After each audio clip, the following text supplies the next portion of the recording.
meus amigos e minhas amigas, bem-vindos a mais um episódio do ABcast, o podcast da Bcrypto. E hoje nós vamos conversar sobre um tema maravilhoso. Vamos falar sobre o nosso censo, o primeiro censo da criptoeconomia nacional, que nós divulgamos em nossas redes sociais, em nosso site, vale muito a pena conferir. Entra aqui no link que vai ser disponibilizado. Para quem está nos ouvindo na plataforma, aqui no Deezer, no Spotify, no Apple Podcast, acessem lá www.abcrypto.com.br. Bom, hoje, então, como eu falei, nós vamos conversar sobre os dados dessa pesquisa maravilhosa aqui que a Bcrypto realizou ao decorrer de 3 meses aqui com todos os participantes do mercado. E para nos ajudar aqui com essa conversa, com esse bate-papo maravilhoso, estou aqui com o Thiago Severo, nosso diretor jurídico de autorregulação. Thiago, muito obrigado aqui por estar aqui comigo hoje para a gente fazer esse bate-papo. Valeu, B. Obrigado mais uma vez aí a Bcrypto. Isaac, satisfação. 3 meses, B, para consolidar. Não acaba com a gente. Foram 10 meses, né? Então, Foram 10 meses, é verdade. Então, acho que um material bem legal. Acho que a gente vai conseguir explorar bastante coisa aí, né, Isaac? Vamos explorar um pouco dessa história. Lembrando que esse aqui é o episódio número 7 do nosso podcast, é o episódio número 7, uma edição que nós estamos desde o início do ano com muito sucesso e que agora para também refletir um pouco todo esse trabalho, nosso professor e advogado e também amigo Isaac Costa, muito obrigado por estar aqui hoje, muito obrigado aqui por conversarmos sobre um tema tão bom e tão importante aqui para a criptoeconomia nacional. Agora deu até uma travadinha na boca. Sem emoção, não se emociona aí. Estou emocionado. Ainda não, ainda não. Foi um trabalho maravilhoso, não tem como não me emocionar com isso. É um prazer estar aqui, Bernardo, com você, com o Thiago. Certamente vai ser coisa muito boa desse papo de hoje. Que maravilha, que maravilha. Então, para começar, eu acho que hoje a gente tem, no dia de hoje, nós estamos gravando aqui no dia 31/10/2023. Hoje faz exatos 15 anos, o aniversário do paper do Satoshi Nakamoto, esse ser lendário, místico, né, assim, ou conhecidos e desconhecidos, vamos colocar dessa forma. Hoje faz 15 anos que se plantou a ideia do que seria a base da criptoeconomia nacional. Hoje é um dia e tanto, né, Isaac? Hoje é um dia maravilhoso, né? Como você enxerga que a criptoeconomia já começou a evoluir de lá até os dias de hoje? Eu pensando um pouco, já dando uma introdução aí do que seria o nosso censo, do que estaria o nosso censo. É pergunta difícil. Pergunta difícil. Aqui é o podcast que a gente só faz pergunta difícil. Eu falei que ele era futurista. Eu falei. Ele não quis colocar o nome. Mas essa é uma pergunta sobre o passado. Mas vamos lá. Olha, tem várias formas da gente enxergar esse desenvolvimento até aqui, né? Há quem diga que o mercado cripto cresceu demais e há quem diga que é um mercado ainda muito novo, um mercado onde as tecnologias estão se consolidando, que é um mercado que ainda está se encontrando. Então, eu acho que é muito mais uma questão de perspectiva. Se você realmente olha para o futuro e vê o mundo de possibilidades, sem dúvida é um mercado ainda no seu nascedor, na sua origem, né? Agora, quando você olha para trás, não digo incipiente no sentido de ser ruim, né? Mas o quão embrionária era a ideia de alguém colocar na internet um PDF de 8, 9 páginas, né? Que nem tinha ainda um código-fonte junto, um site de gueto de pessoas que estudavam criptografia, e isso virar algo que contagiou positivamente instituições financeiras, reguladores do mundo todo. Realmente a internet ela opera milagres. Esse é mais um desses milagres. Então eu sou um cético esperançoso, né? Eu acho que na condição de pesquisador, na condição de professor, a gente tem sempre que colocar dúvidas, ponderar riscos, mas eu diria que desde esse embrião, desde esse Big Bang Crypto, foi uma jornada muito interessante e muitos projetos novos, muitas pessoas bacanas se conheceram ao longo do caminho, e eu só tenho a dizer que a minha expectativa para o futuro é a melhor possível. Que maravilha, que maravilha. Thiago, sua visão, né, desde que nós estamos falando aqui, desde 2008, né, você acredita que o mercado está, de fato, evoluindo, consolidando de forma rápida, devagar? O que você enxerga desse aniversário dos 15 anos do paper? A minha relação com cripto começa ali em 2016. Eu já contei 500 vezes essa história, mas acho que vale a pena. Indústria de papel e celulose querendo emitir suas dívidas em blockchain. Então, imagina, 2016. Assim, se 2008 né, um paper, um PDFzinho na internet. 8 anos depois. 8 anos depois, já a indústria nacional pensando nisso, acho que é bem significativo do ponto de vista de lapso temporal, de aproximar algo que era uma ideia para se tornar realidade. Então, eu tô com o Isaac, assim, eu particularmente tenho uma relação aí bem umbilical com o setor, vindo do setor financeiro regulado, e muita coisa a gente vê parecida, mas tem muita perspectiva de ser diferente do ponto de vista de poder ser melhor, atingir mais gente, e fazer conexões mais rápidas. Eu acho que a perspectiva é boa. A gente está no momento de entre safra, do ponto de vista do que era o total desconhecido, né, do mundo obscuro, para algo que se torna mais mainstream e precisa de uma regulação, porque o intermediário, seja lá qual for a atividade, precisa dar uma segurança, né, para essa poupança popular. Isso é um ponto interessante, né? Até quando você estava falando sobre história, né? Que eu acho que já acontece história de alguns podcasts, não sei se ainda foi no nosso, aqui no algum episódio nosso aqui do ABcast, que o episódio aqui do podcast da Bcrypto, mas minha relação com cripto já vem de alguns anos, lá desde 2013, 2014, um pouco mais antigo. Não comprei naquela época. Hoje eu olho para trás e falo assim, devia ter comprado, mas enfim, como todo mundo, né, o que olha para trás e fala, devia ter feito e não fiz, né? Ou enfim, isso fica no passado. Mas a minha relação de estudo e visibilidade era muito com a intenção muito mais focada em tecnologia, né? Eu sou formado em tecnologia, sempre gostei muito do mundo de tecnologia e da indústria de inovação.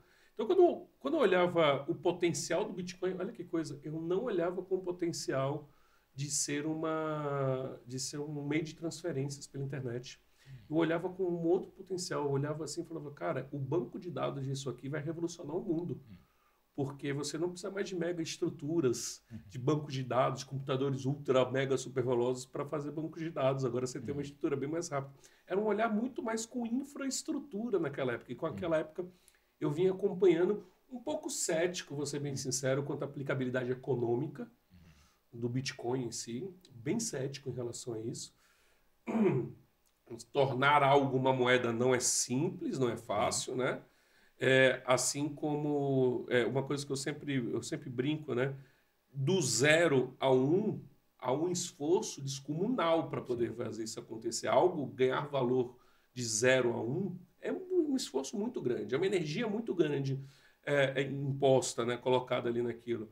Então, na época, eu era meio cético em relação a realmente o Bitcoin ser um meio de pagamento, mas eu olhava a tecnologia como uma aplicabilidade muito mais voltada à infraestrutura.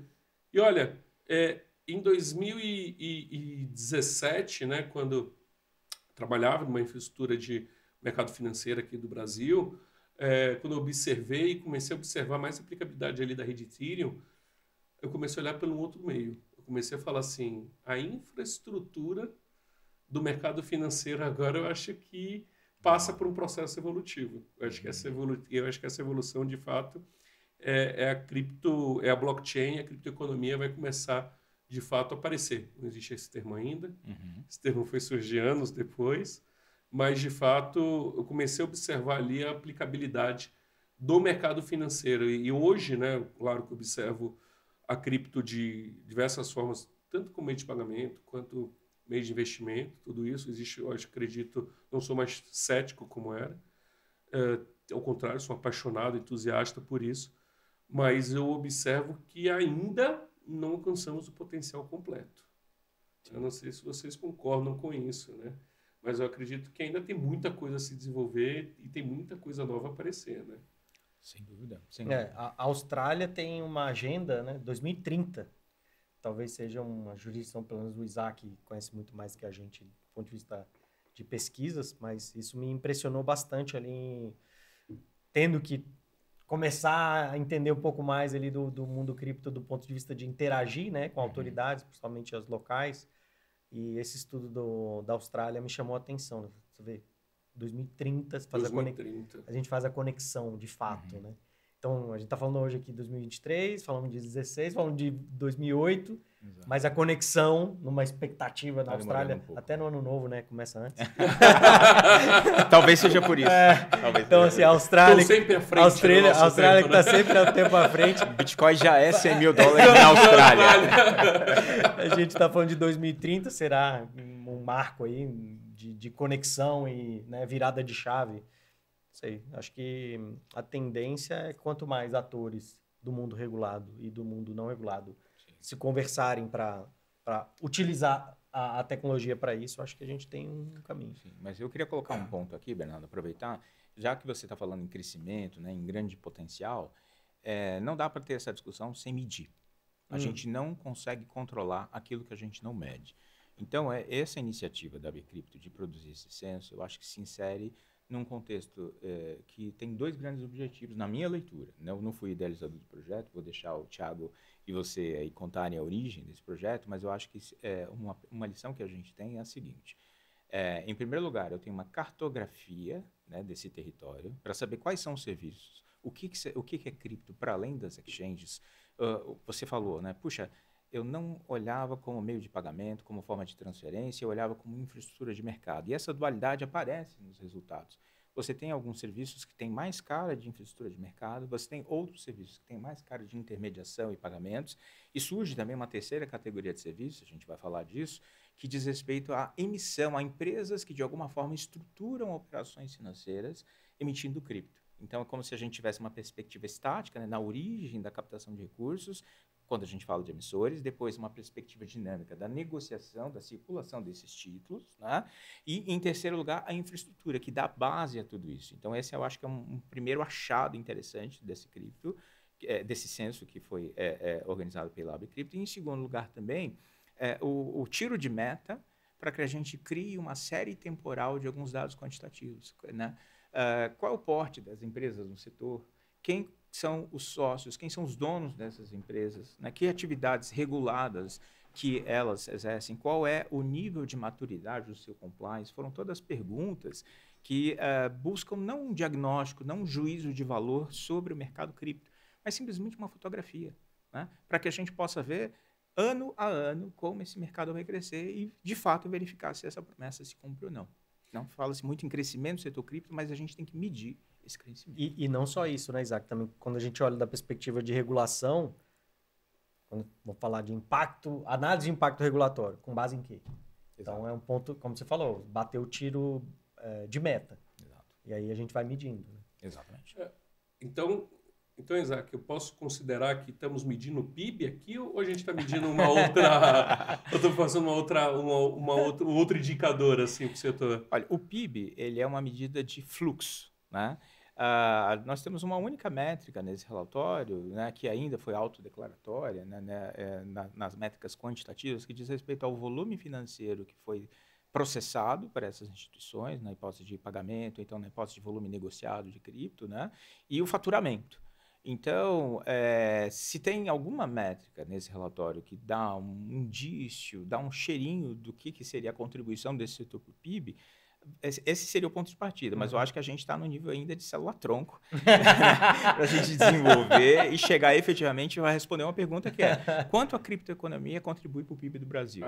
Então acho que esse é um caminho. Eu já vou deixar aqui pelo menos a sementinha, né, para guardar o nosso próximo estudo. Opa. A Bcrypto já está produzindo, já tem data marcada de lançamento. Já quer complicar, gente. Vai ser agora em novembro. Mal terminamos um. Oh, meu Deus do céu. Vai jogar a bola para depois eu pegar, né? Onde nós vamos trazer dados como esse. Mas eu acho isso muito importante a gente conversar, que foi criado um estudo, foi retirada essa fotografia, né? Esse raio-x do setor brasileiro, né? A quem esse estudo se destina, né? Quem vai ser a pessoa que está interessado nesse estudo? Para que uma existência de um indicador? Para que a existência de um estudo como esse? Eu acho que, antes da gente voltar à origem, né, eu gostaria muito de ouvir vocês para que esse estudo? Né? Para quem é de fato a pessoa que está interessada? Uma das perguntas, né, Isaac, quando a gente foi traduzir ali o que a gente fez no primeiro bloco bem rústico mesmo, né? Como Beatles, né? Um baixo, uma bateria Exato. e uma guitarra e voz sem... Beatles na Alemanha. Né? Stuttgart, bem né? cru mesmo, um som bem cru. Exato. Uma das perguntas que a gente fez, você fez pra gente, a gente fez pra você, por que cripto? Por que não cripto, né? Então, dentro desse contexto, para que a gente gastou esse tempo todo fazendo isso? Investiu, né? Investiu tanta energia, tempo. E é interessante, assim, ter a oportunidade de dividir as combinações de pessoas que participaram e objetivos. Então, o primeiro ponto foi um nascedouro, né? A gente, numa interação institucional em janeiro, fevereiro desse ano, com a diretoria do Banco Central, e o diretor da Amazo colocou para a gente e falou assim, olha, eu tive em 2 associações estrangeiras, cada uma numa jurisdição diferente. O que eu mais gostei foi aquela que produzia materiais. Então, assim, foi uma sementinha que o próprio diretor plantou ali. Foi mais que um conselho e menos que uma ordem. Mais ou menos isso. E a gente, como bom aluno, né? Exato. A gente falou, peraí, vamos anotar isso aqui, deixa no caderninho.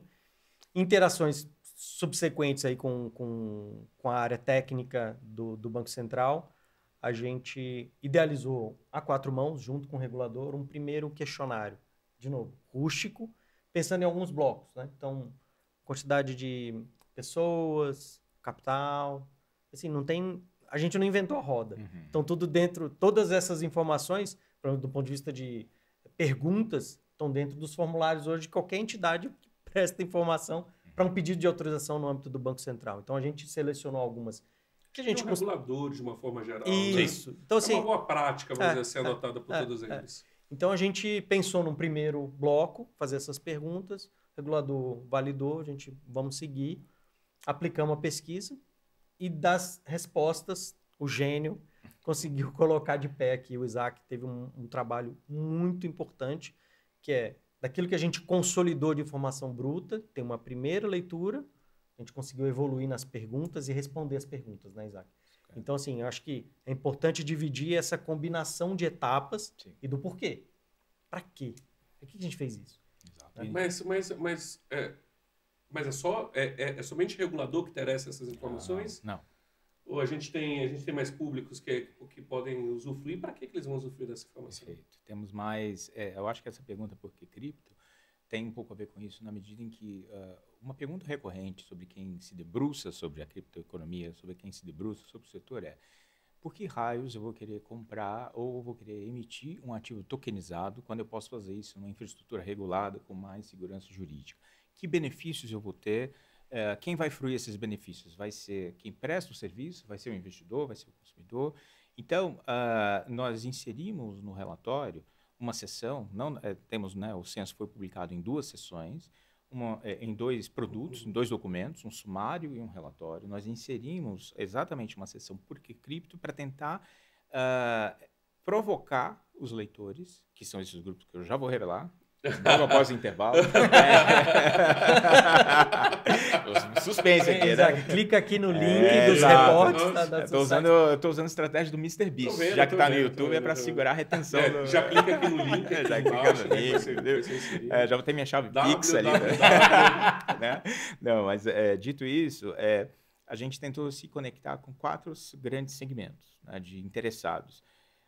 Investidores, pessoas que estão comprando e vendendo criptoativos no Brasil e em outras plataformas. Essas pessoas querem saber, olha, afinal de contas, quais são as oportunidades nesse setor? Qual é o tamanho desse setor para além do market cap de um determinado criptoativo? Então, investidores são usuários dessa informação para conhecer o terreno. Em segundo lugar, empreendedores, pessoas que desejam veicular suas ideias por meio de projetos. E aqui, você mencionou, né, o paper do Satoshi Nakamoto no início, várias ideias de grandes projetos cripto surgiram, enfim, de criações intelectuais que viraram código, que, por sua vez, viraram mercados de dezenas, centenas de milhões de dólares, né? Então, há espaço para empreender. Nosso país precisa de empreendedores no setor de tecnologia, então esses empreendedores precisam saber quais são os serviços que eles podem prestar, para onde o mercado está se direcionando, para onde o mercado está crescendo. Então, seria o segundo grupo, investidores, empreendedores. nós temos também os prestadores de serviço, né? Aquelas empresas, propriamente, que atuam no setor ou então que estão considerando criar uma linha de negócios no setor cripto. Elas querem saber, olha, afinal de contas, esse mercado é para valer? Vale a pena eu ter essa curva de aprendizado? Vale a pena eu criar uma unidade de negócio ou comprar uma outra empresa cripto? Então, esse é o terceiro grupo. E, claro, em quarto, quando a gente fala regulador, vamos considerar junto também especialistas, consultores, profissionais da advocacia que estão ajudando a colocar de pé esses negócios. Né, também, né? Economistas, analistas financeiros. Ter uma visão bem interessante. Então, são esses 4 grupos. Também. São 4 grupos, né? Então, investidores, empreendedores, prestadores de serviço, empresas que querem entrar nesse setor, e reguladores e profissionais intelectuais de consultoria, advocacia, coisas do gênero. E esse também é o objetivo de publicar em inglês e português, né? Para facilitar essa interação. Isso é um bom ponto, Thiago. Você já conseguiu encontrar, eu acho que muito se fala sobre o mercado nacional, né? Sobre o quanto o mercado nacional ele está à frente, muitas vezes, o mercado brasileiro, né? Ele está à frente em termos de propostas regulatórias, né, de atuação, né, até de negócios, sim, de alguma forma, apesar do mercado brasileiro ainda não ser uma grande referência em volumes de criptoativos tradicionais, vou colocar assim, né, como o americano, por exemplo, sim, como alguns outros, mas o mercado brasileiro é de um grande potencial, né? Você já viu esse estudo sendo realizado lá fora, ou para alguma entidade em específico ali do seu país na época que estava começando realmente a avaliar isso que nós estamos falando ainda aqui, nós estamos falando aqui do início do estudo, sim, né? Sim. A gente nem entrou nos dados ainda que nós vamos entrar, mas você conseguiu encontrar alguma referência disso no exterior e de sua aplicação de estudo parecido? Com essa leitura, ou com esse objetivo de leitura, eu não sei se o Isaac, eu não desconheço, não é que também merchan nosso. Acho que o objetivo é dar essa contribuição e evoluir nisso. O que a gente sabe que cada jurisdição tem feito a sua, do ponto de vista de Estado, tem feito a sua dinâmica, sim, mas em termos de participação da sociedade civil como um fomentador e dar informação para o público geral, de novo, independentemente dessas cadeias, dessas camadas aí de interessados, eu não conheço uma outra jurisdição ou uma outra associação, seja América Latina, enfim, Europa. A gente tem coisas pontuais, mas do ponto de vista associativo, é a primeira vez que eu vejo. O que você tem são algumas empresas especializadas, como o caso da Chainalysis, que divulga o seu relatório de geografia, né, do cryptocurrency, dos criptoativos. Temos também, enfim, algumas empresas de research, mas sempre com um viés um pouco, talvez, mais voltado para os investidores, e não tanto educativo, no sentido de muito mais produto do que categorizar, né? Então, aqui é um trabalho que a gente buscou fazer, tá, Bernardo, de tradução, isso é interessante, né? De conexão entre incumbentes, entre Estado e profissionais da criptoeconomia que não falam, por enquanto, o mesmo idioma. E a gente está tentando criar aí um mínimo múltiplo comum para eles. Acabou? É somente essa edição? A gente não espera ter mais outra edição? Ele quer mais, ele é incansável. Eu sou eu. Não, teremos outra? Lá, teremos o do relatório, sem dúvida. Sem dúvida. Eu acho que, assim, todos nós, né, vamos continuar produzindo conteúdo para educar, né, o setor. Uma coisa é você fazer um conteúdo no estilo arrasta para cima, compra meu produto, compra meu cripto, meu NFT. Não está errado, tá, gente? Não tem problema nenhum vender. Mas existe, né, no marketing, agora virou podcast de marketing. Vamos abrir um parênteses aqui, né? Que as pessoas, elas detestam vendedores ou se sentirem, né, reféns de um vendedor, mas elas adoram comprar, né? Então, eu acho que o que a gente está buscando aqui, de alguma forma, é criar um ambiente em que todos se sintam confortáveis para entender, olha, ok, entendo o jargão, entendo os conceitos, entendo o mapeamento do setor, entendo as grandes forças, as direções, e agora eu vou me posicionar estrategicamente, ou não vou me posicionar porque esse setor não me interessa, tudo bem. Se a gente contribuir com esse relatório para você tomar essa decisão, seja de entrar ou de não entrar, nosso objetivo foi alcançado. Muito bom, Thiago. Se eu quiser baixar o relatório, eu preciso pagar quanto? Quantas cripto? Como é que eu faço pra Isso é uma baixar? estratégia da Bcrypto para minerar. Exato. 30 milhões de bitcoins. Aquele cara que nem sabe Quem qual é o baixa- cap, ele é o máximo de bitcoin. 30 milhões de Quem bitcoin. baixa o PDF está sendo contribuindo para minerar. O PDF vem com um wormzinho, um cavalo de Troia que fica minerando na sua máquina. Na área no site, né, na página da associação, já tem uma aba específica para esses relatórios. O censo não é o primeiro. Né? O primeiro já foi o DLCA, que deu nome ao evento do ano passado, o Criptorama, que vai ter, o Rodrigo depois conta aqui no episódio sobre o censo 2. Episódio número 9, né? Não, tem que comprometer os outros, né? Porque já foi o segundo seguido aqui. Verdade. Então, acho que a ideia é ir avançando para que a gente cada vez mais tenha informação, em vez de ter uma foto, depois a gente possa ter um vídeo, né? Daqueles de slides, mesmo que seja ainda um pouco analógico, mas depois a gente tem uma fluidez disso ter indicadores, né? Quem sabe? A gente não sabe. Em 2008 era um PDF cripto, hoje... Então, a gente não sabe o que pode ser, mas a gente precisa começar de algum lugar e dar alguma informação, minimamente, que seja um raio-x do Brasil. Aí, outro spoiler. Outro material. Você tá dando muito spoiler. Muito. Hoje eu tô indecente. Hoje o gerente enlouqueceu. Deu a louca. O gerente da matriz enlouqueceu, minha gente. Deu a louca no gerente. 50% de desconto. O que a gente tem recebido, assim, de interações, já que a fluidez da associação com relação a ser um provedor, vamos colocar assim, de informações iniciais do setor no Brasil, a gente tem participado de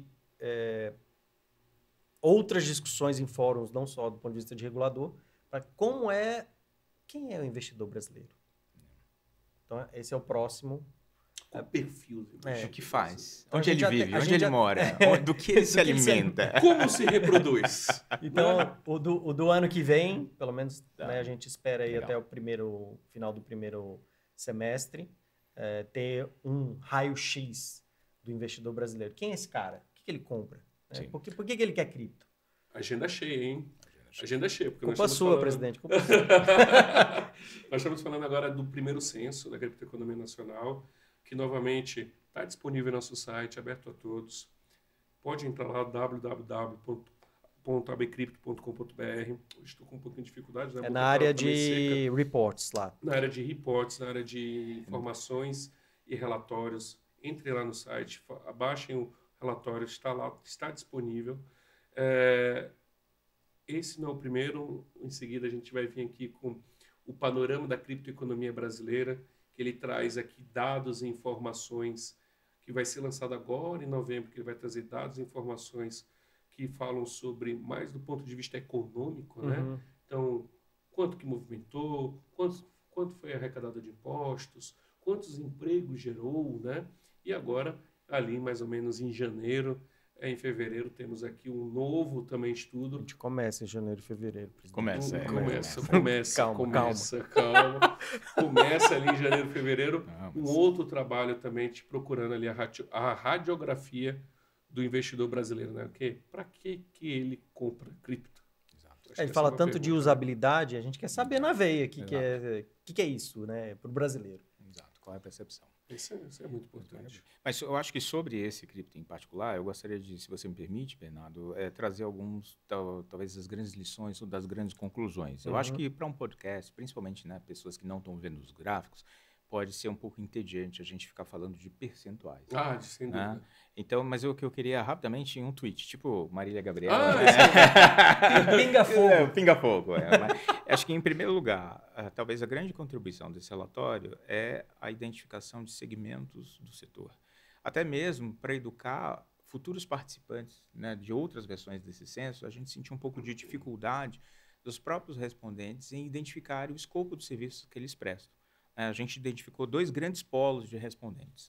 Em primeiro lugar, aquelas empresas menores, que são nativas cripto, startups mesmo, estruturadas de uma forma bastante simples, onde o principal objeto social tem a ver com cripto, ou desenvolvimento de sistemas relacionados a cripto. Né? De um lado, outra parcela dos respondentes são empresas tradicionais, empresas que já têm outros objetos sociais, inclusive empresas com autorizações no Banco Central e na CVM, né? Um dos achados foi... Uma nota de rodapé, para deixar claro também. Autorizações com relação a atividades que precisam de autorização. Exato. Esse é um dado muito importante. Então, assim, isso é importante. Mas o que é isso? Exato. É lá o sujeito que presta um serviço de pagamento precisa de uma licença de pagamento. Isso. Não tem nada a ver com cripto. Isso é muito importante, Thiago, essa informação que você trouxe. Porque eu acho que aqui que vale, antes da gente passar, claro. a gente tem um número ali no slide, na página do relatório, onde nós falamos que 32% das empresas buscaram, né, ou já possuem, se declararam já possuir algum tipo de autorização, tanto pelo Banco Central quanto pela CVM. Essas autorizações, elas são para cripto? Eu acho que isso é primeiro importante falar. Isso. Elas já são aplicadas a cripto ou são de outras atividades que podem também tocar em cripto? Talvez explicar, né, Isaac? O objetivo da pergunta. O objetivo da pergunta era identificar se aquela entidade, aquele ator, ele já tem alguma licença, que seja no Brasil ou no exterior, né, de participar de algum mercado que tenha necessidade de ter uma licença. Isso. Então, o objetivo era esse. Assim, você já passou pelo crivo de algum regulador? O objetivo era esse. Maravilha. É o slide, para quem quiser referenciar depois, na apresentação, na versão do sumário, é o slide número 10. Eu vou atrás dessa informação. Isso. E aí você vai encontrar, e a última consideração que eu tenho para fechar sobre o relatório em si é a questão de maturidade de compliance. Então, eu acho que na futura versão, os respondentes vão entender um pouco mais sobre quais são as diferentes vertentes do compliance, o que é especificamente prevenção à lavagem de dinheiro, o que são controles internos, o que é auditoria interna, o que é auditoria externa. Nós sentimos um pouco de dificuldade nos respondentes em identificar esses segmentos e, vamos dizer assim, externar, descrever adequadamente o seu nível de maturidade de compliance. Então, fica o convite para que você se debruce sobre os números, debruce sobre as categorias, os slides, e a gente está à disposição para seguir essa conversa e evoluir nesse relatório. Muito bom, muito bom. Você falou no início, Isaac, que as empresas eles foram segmentadas no início. Correto. Né? E depois foram agrupadas em tipos de, vamos dizer assim, categorias de empresas. Né? Isso. Então, relembrando aqui os tipos, né? Estou com minha colinha aqui. Claro. Nós temos 4 grandes categorias. A primeira categoria, que foi a que teve a maior incidência, vejam, eram perguntas de respostas múltiplas, ou seja, a mesma empresa ela poderia responder mais de uma alternativa. Nós vamos encontrar esse dado na versão do sumário no slide número 5. Tá? Lá você vai encontrar que 79% dos respondentes oferecem algum tipo de serviço de intermediação, que envolve o quê? Negociação, mesa de operação OTC, distribuição e market making, ou seja, giro, né, e circulação desses tokens. 62%, um número bastante expressivo, né, para quem considera que o setor cripto está reduzido a exchanges, são serviços de infraestrutura, liquidação, crypto as a service, custódia, emissores de moeda eletrônica, até mesmo operações de câmbio, né, que de alguma forma usam infraestrutura cripto. Então, você tem essa segunda categoria. E para fechar, emissão 30%, eu estou ficando velho, 30%, minha vista meu braço já está curto. E nós tivemos uma categoria residual outros, né, que nas próximas versões nós vamos melhorar um pouco mais, refinar um pouco mais essa categoria para, de alguma forma, contemplar serviços de consultoria, serviços de mídia, serviços de seguro, serviços de staking, né, que estão agrupados nessa categoria. O próximo censo eu já tenho uma ideia. A gente faz um vídeo com o Isaac, que aí tem bastante engajamento, explicando qual o objetivo de cada pergunta. Uma dancinha de TikTok, talvez. Valor mobiliário, não é valor mobiliário, é meu sonho. Agora, essa é a categorização que eu queria chamar a atenção. Veja, como toda classificação, existem classificações úteis e inúteis. Certamente, essa classificação pode ser objeto de crítica, mas a gente espera que, quando você contrastar essa classificação com a definição do artigo 3º da Lei 14.478 de 2022, que é a definição do ativo virtual, que a gente consiga gerar... Cripto, né? Que é a Lei Cripto. A Lei Cripto. A Lei Cripto é que a gente consiga gerar alguma coisa bacana. Agora, Isaac, eu olhando aqui no tipo de empresa, né, nós vemos ali mesa, OTC, distribuição, market making, tokenização, seguros, aluguel, mas eu não vejo exchange. As exchanges estão dentro de intermediários.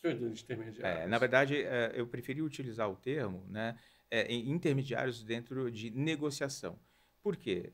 Porque o próprio termo exchange é um pouco controvertido, né? É um termo de mercado, não é um termo regulatório. Na regulação da CVM, as corretoras e distribuidoras de valores imobiliários são chamadas agora pela Resolução 35 de intermediários. Perfeito. Então, por essa razão, nós fizemos essa opção. Foi uma tentativa de estabelecer um diálogo com o regulador. De criar uma ponte. De criar uma ponte. Porque esse problema em si a gente já observou no termo OTC, né? Que é o termo over the counter, né? Para o mercado regulado, por exemplo, OTC é completamente diferente do que existe no mercado cripto. O mercado cripto acho que se aproxima muito mais de uma mesa de operações. Exato. De um dealer. De um dealer, né? do que de um OTC em si. Mercado de balcão, propriamente. E por isso que dentro do estudo o Isaac explorou bem e a gente discutiu algumas vezes sobre definições para esse recorte do censo. Então, por exemplo, Crypto as a Service. O que vai ser Crypto as a Service para esse report? Exato. Então, assim, isso também é importante. Por próximo, pode ser que Crypto as a Service tenha... Ou que tenha até uma cisão, né? Combinação de outros atores. Então, assim, é importante também ter essa delimitação das próprias definições do estudo e tem um glossário lá no finalzinho do estudo completo. É verdade. O que dão esse balizamento. Fica a dica. Fica a dica. Normalmente você para na página 1, na página 2, na página 3, mas começa de trás para frente. Começa de trás para frente, dá uma olhada no glossário, que é uma bela contribuição. Eu vou dar spoiler, vem aí um glossário da Bcrypto, feito pelo Comitê de Educação da Bcrypto, que é mais completo, mas a gente já deu uma palhinha ali, uma amostra inicial desse glossário. Eu vou dar um outro spoiler também, inclusive, no nosso próximo podcast aqui, no episódio número 8, que nós vamos falar sobre educação. Estará presente aqui também a Nathalie Vidal, que é superintendente de educação da CVM. E esse foi um trabalho em conjunto com a CVM. Que legal. O objetivo de prover um glossário único para toda a criptoeconomia nacional. Eu acho que temos ali um bom alinhamento, né, entre pontos. Quando a gente observa aqui os cenários, o censo, então, o que eu posso considerar é que nós estamos tirando uma fotografia, o agora. Correto. Isso não é uma regra de futuro, não significa que... Não, a gente está falando que no ano de 2023, essa era a fotografia. Né? É isso, correto. Esses são esses dados, são esses players. Uma outra informação que me puxou aqui a atenção, né? Quando a gente entra no perfil das empresas, né? Eu acho que aí considerando o tamanho, né? E considerando até vamos dizer assim, quantidade de anos da empresa, né? do mercado, de constituição. Uma coisa que me chamou muita atenção aqui no slide número 7, né? do sumário, que a maioria das empresas foram constituídas antes de 2018. Correto. Né? Um número significativo foi constituído antes de 2018. Esse foi um dado que a gente levantou a partir do CNPJ, né, que foi fornecido. Então, nós fizemos esse trabalho de formiguinha de baixar os cartões CNPJs. E, assim, é difícil tirar muitas conclusões adicionais disso, mas a gente vê... Eu me surpreendi positivamente com o resultado desse cripto, porque eu esperava que seriam empresas nascentes com 1, 2, 3 anos de constituição e com porte muito reduzido. Mas nós tivemos uma adesão de algumas empresas mais tradicionais, de longa data, com outras linhas de negócio que estão entrando no setor cripto. Então, eu tendo a acreditar que uma parte dessa população que está antes de 2018 tende muito mais a ser esse tipo de empresa onde os objetos sociais extrapolam os objetos cripto. Então, eu diria aí que a gente não, estatisticamente, tem um limite do que a gente pode concluir a partir dessa informação. Tá? Então, eu diria que a gente não divulgou, obviamente, os dados brutos, né? Mas... até porque é fins estatísticos, né? Estatísticos, de proteger os termos legais, né? Correto. Para deixar quem participou do censo confortável, né? Com os dados que forneceu. Mas a gente pode, sim, formular uma hipótese no sentido de que as empresas menores, de porte menor, são as empresas criadas já no ciclo da pandemia. Enquanto algumas empresas maiores, né, que já se estabeleceram, foram aquelas criadas antes de 2018. E só também recheando mais, até do como foi feito, né, a gente fez até uma espécie de primeira, segunda e terceira linhas de defesa com relação às informações. Perfeito. Então, a participação do Isaac aqui, não só de fazer as perguntas para aquilo que a gente explorou, né, e conseguiu coletar, mas também dar a leitura e dar concretude para aquilo que a gente estava vendo. Era aquilo mesmo que a gente via? Sim. Então, assim, é importante que deixar registrado que assim, existiu essa segunda linha de defesa, pensando aqui em gerenciamento de risco da própria informação. Então, assim, se teve esse cuidado na constituição, não só do documento, mas do resultado do estudo como um todo. Tiago, até aproveitando, eu vejo aqui que no estudo ele trouxe um dado interessante, né? Que aqui, primeiro, 94% das empresas que responderam são empresas constituídas no Brasil, né? 6% ali são empresas que não estão constituídas no Brasil ainda, por algum motivo, ou que já possuem intenção, já possuem, enfim, isso a gente já consegue ter uma boa visão do potencial do censo. Mas quando a gente enxerga aqui a quantidade de constituição, o tipo de constituição de empresa, estamos falando aqui de 68% de empresas limitadas. Né?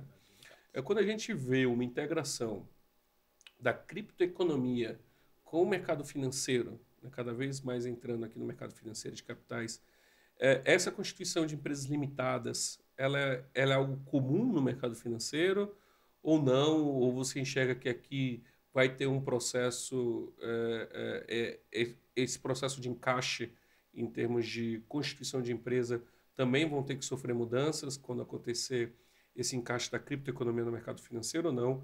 É super comum a gente ter empresas também limitadas.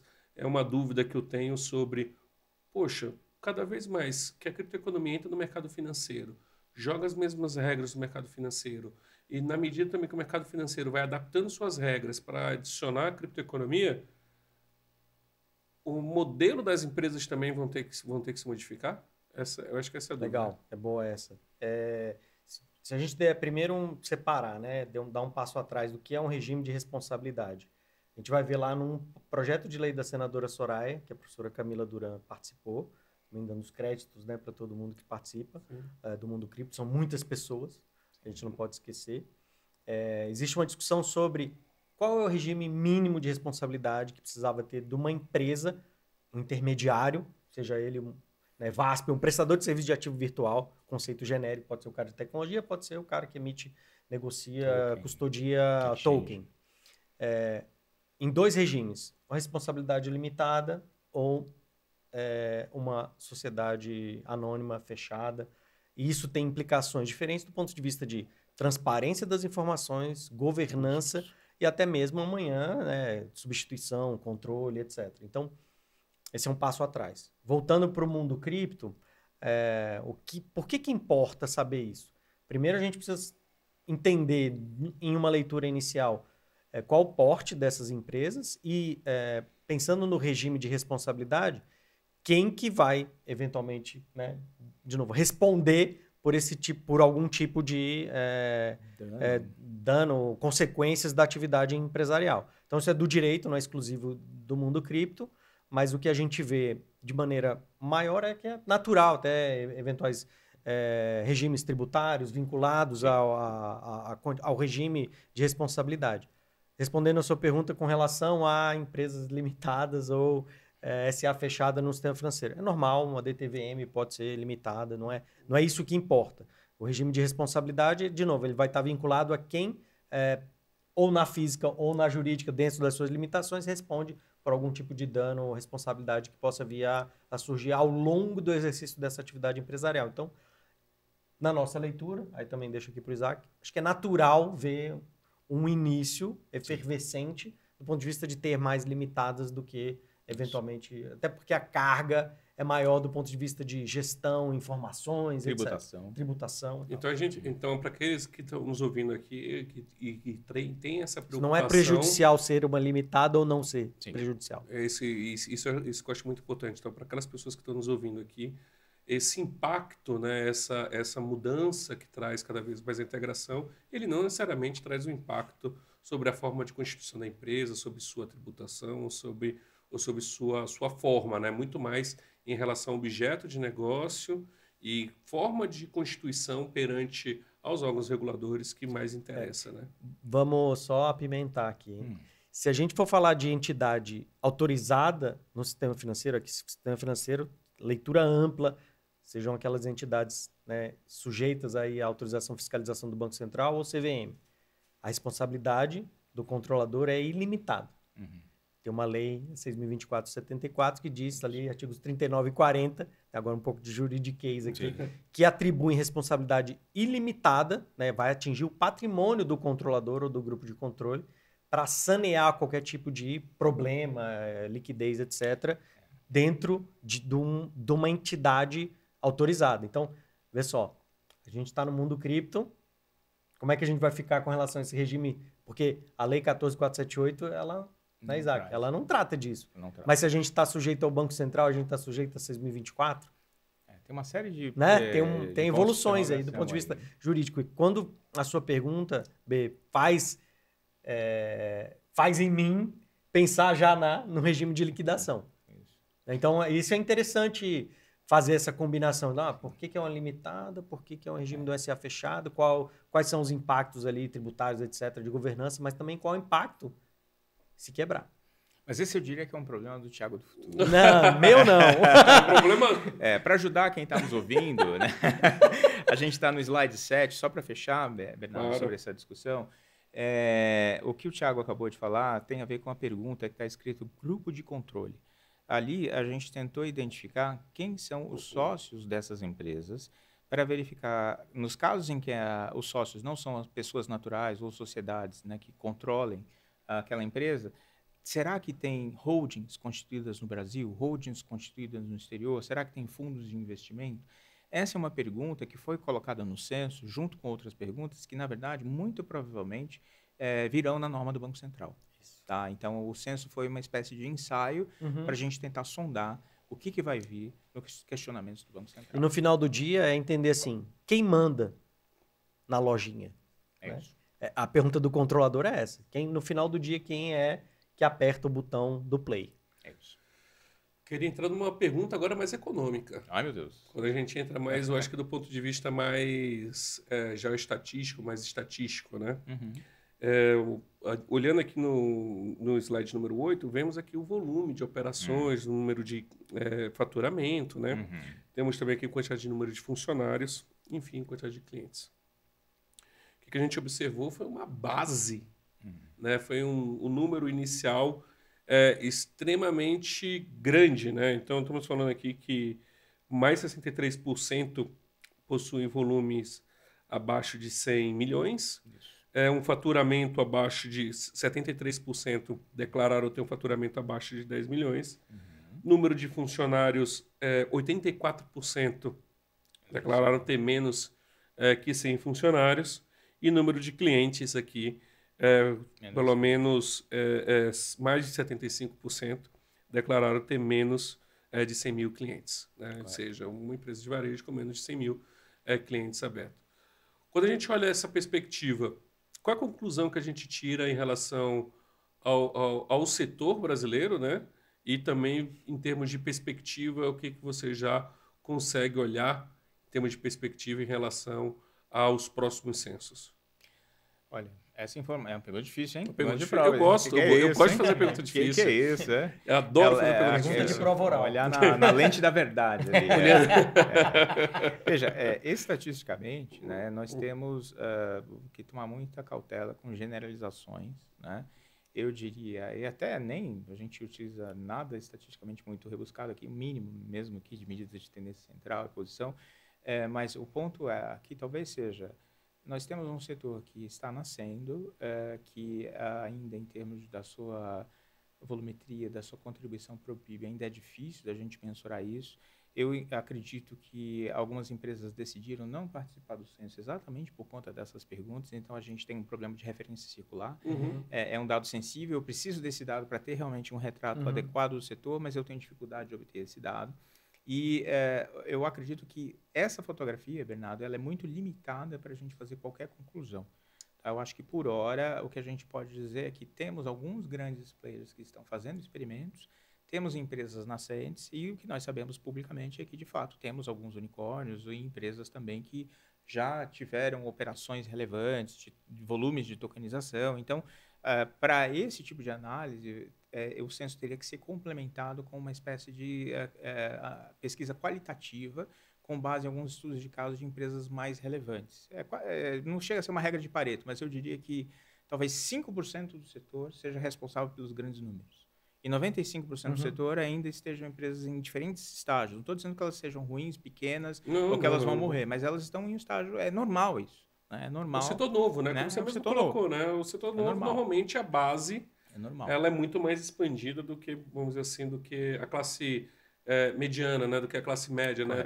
Naturalmente, a gente vê uma pirâmide mais consolidada. Aqui a gente não vê essa pirâmide, né? Correto. A gente consegue justamente ter essa fotografia um pouco mais dessa visão de uma pirâmide bem distorcida ainda, né? Sim. Posso ser ousado? Claro.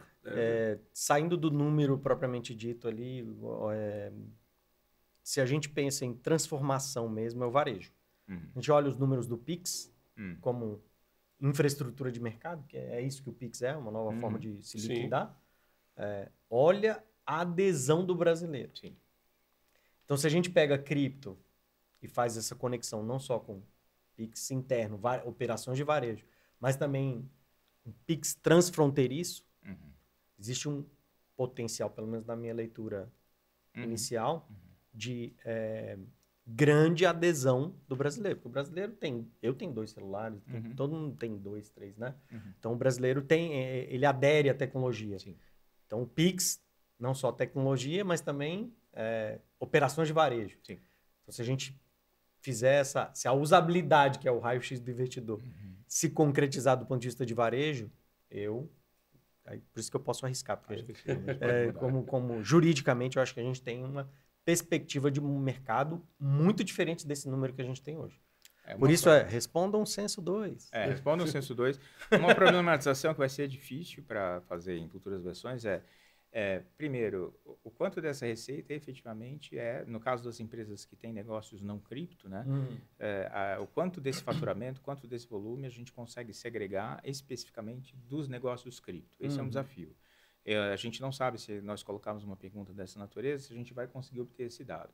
E, em segundo lugar, também a gente tem que ver qual vai ser o posicionamento com relação ao DREX. Então, na medida que as empresas começarem a prestar serviços envolvendo o real digital, em que medida elas vão ser incorporadas a esse censo e se a gente vai ter alguma segregação entre criptoativos tradicionais e moedas digitais de Banco Central. A Austrália vai poder responder em 2030. Em 2030. Talvez a gente tenha que esperar o ano novo começar na Austrália. Eu acho que aqui nós temos, eu acho que é a minha primeira grande fotografia do setor, então a gente já consegue mensurar, acho que alguns pontos. Por exemplo, poxa, se você vê uma quantidade de empresas, né, novas e tão eficientes assim, né? E você vê é um indicador de uma excelente oportunidade, por exemplo, de investimento. Você vê que é um mercado nascente, você vê que é um mercado que está, de fato, sendo apostado. Né? E se você olha a quantidade, né, que nós temos de tipos e operações aqui no Brasil, em termos de categorias, é incrível, né? É uma riqueza bem interessante. A gente está falando de empresas que fazem negociação, de empresas que fazem distribuição, de market making. No Brasil, nós já temos empresas de market making, faz liquidação, cripto as a service, custódia. Olha, em termos de discussão, né, eu acho que na América Latina, pelo menos, nós temos pouca discussão em relação a isso. Eu acho que o Brasil, em termos de variedade, né, em termos de empresas que estão atuando tipo de serviço, nós estamos bem. Para um setor novo, como colocado aqui, né? A gente estaria ali deixa eu arriscar, né? Estaria ali um pouquinho na média. Mas verdade, porque fora, né, Isaac, tem muito, e o Bernardo também conhece bem, muito produto diferente de espelhamento da cripto para conceder empréstimo. Então é que lá fora existem serviços que aqui no Brasil a gente consegue entregar com o mercado tradicional regulado. O Brasil tem uma das infraestruturas de pagamentos eletrônicos mais modernas do mundo. Os cabelos brancos aí do Thiago revelam que ele foi parte desse processo. Então, eu diria que essa... Homem que desenhou SPB. Exato. Em 1982. Exato. A adesão, a propensão do brasileiro a aderir a novas tecnologias, aliado a uma infraestrutura moderna de pagamentos, faz com que esse setor seja promissor. Mas talvez em segmentos um pouco diferentes do que você vai ver em outros países. Em outros países você vai ter, talvez... parcelamento no cartão em cripto, entendeu? Coisa que você consegue fazer aqui com os arranjos de pagamento regulados. Entendi. Boa, bom ponto. Bom, vamos trazer aqui então para o lado de olhando mais estrutura interna, né? Onde nós tivemos aqui alguns dados interessantes, né?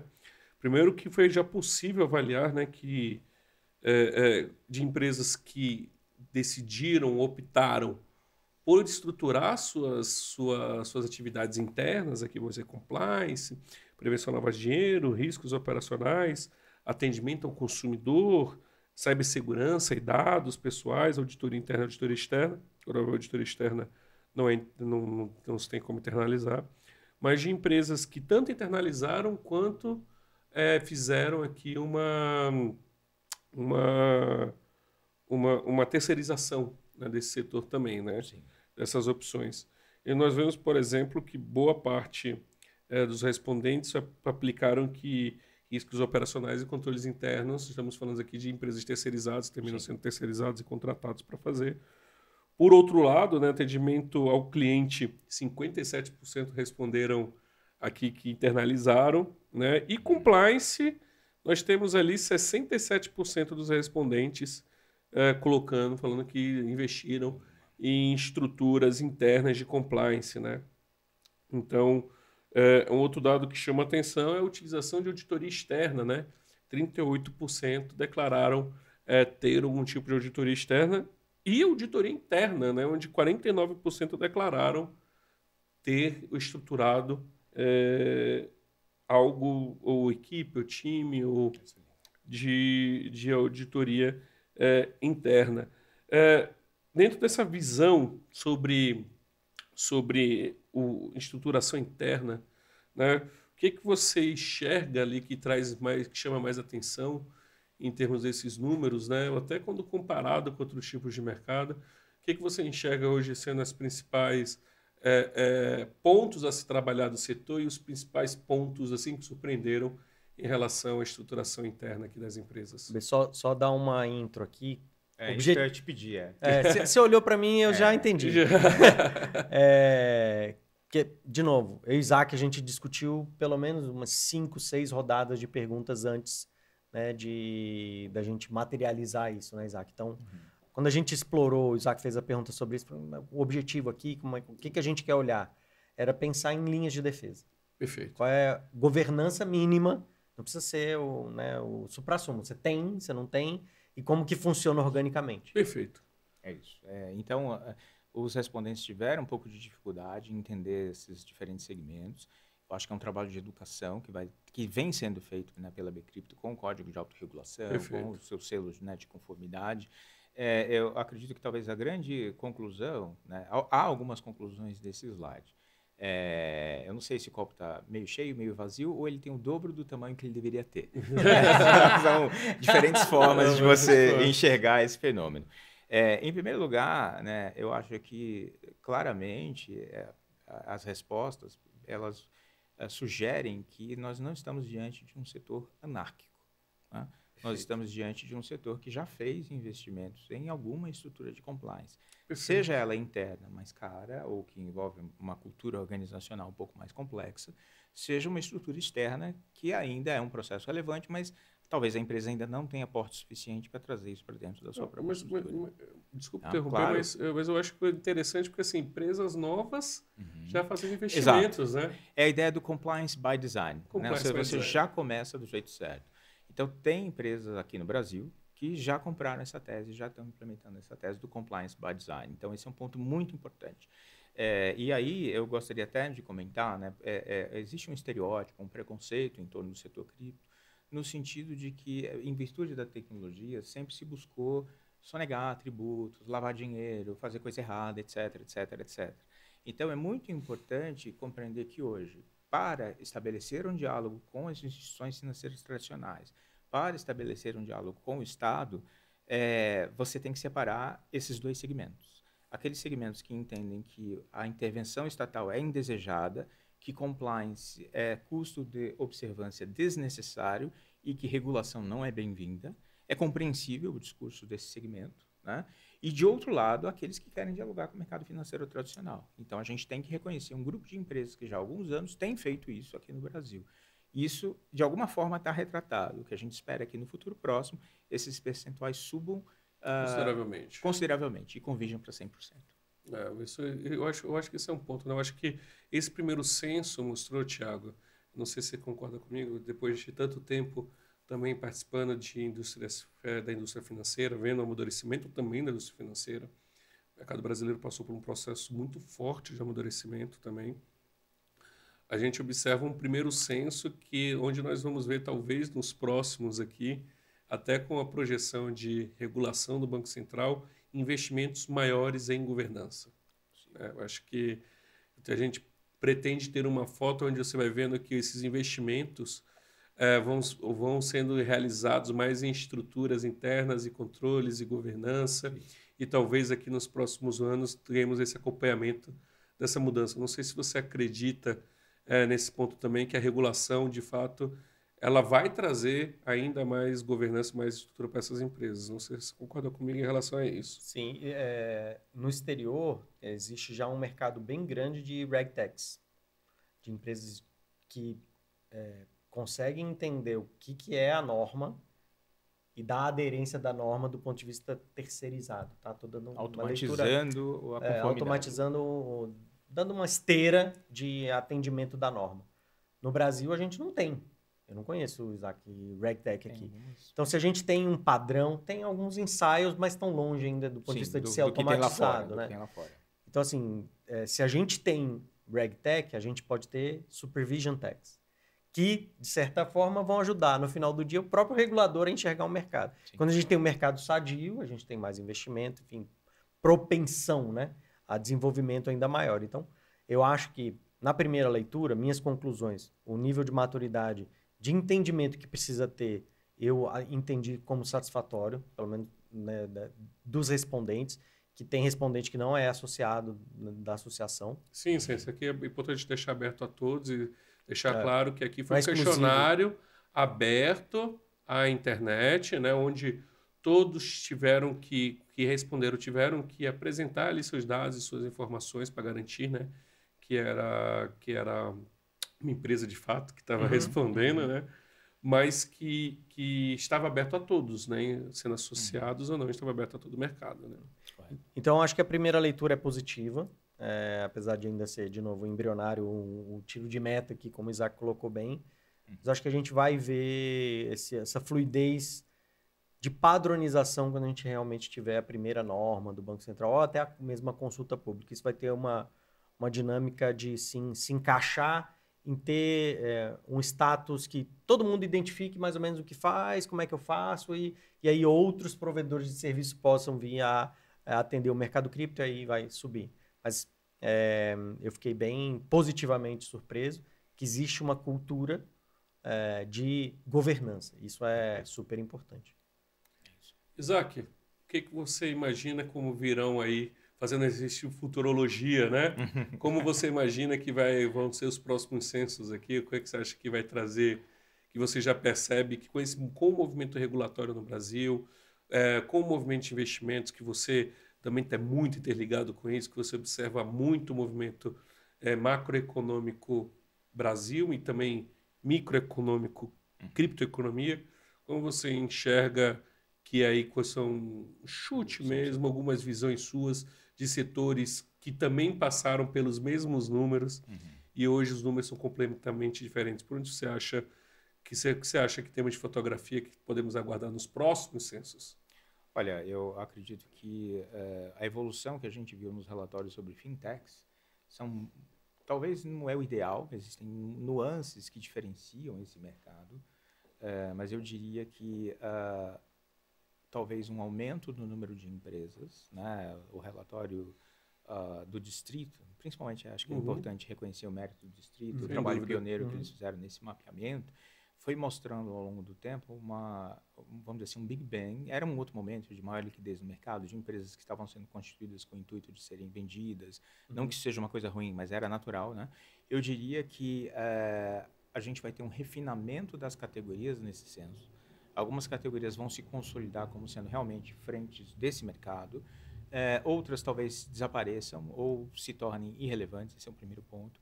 A gente vai ter uma maior riqueza nas estatísticas sobre porte das companhias e governança das companhias e controle das companhias, porque o Banco Central assim exigirá. né?